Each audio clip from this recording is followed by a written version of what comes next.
Hey there, 130. I just wanted to interject here really quickly and intercept you before you get to it is AC 5-20, building a summary query. And I think I've gotten feedback on this in the past. So what I want to do is provide this video so that you can benefit from the pinch points that other classes have encountered. What a summary query is a little bit different than the chapters 1 through 4 queries that you had been building previously. In those previous tables, when you would have a row of data, those were comprised of data that you were working with from a single source, potentially, very, very probably. Or I cannot find another example where you used it from more than one data source, but potentially if you were using more than one data source, that would be okay.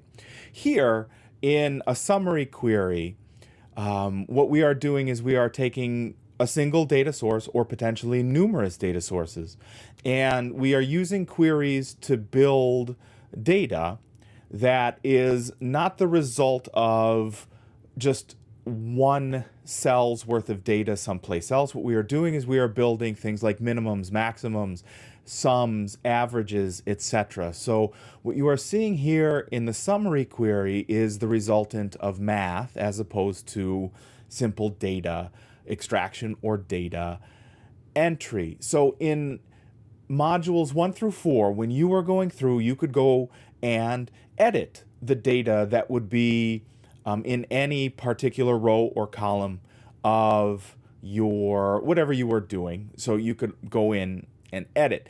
Here, because they are generated from other tables worth of data, and they may be generated from numerous tables worth of data. And as a matter of fact, in one case, you are going to see the result that happens from the collection of numerous queries, even across numerous tables worth of data.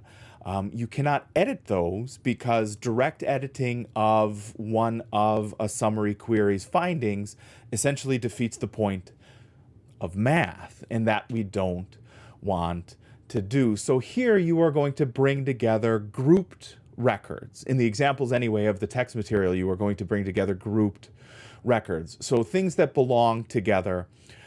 So for example, sales over time as opposed to just an individual like snapshot of sales data.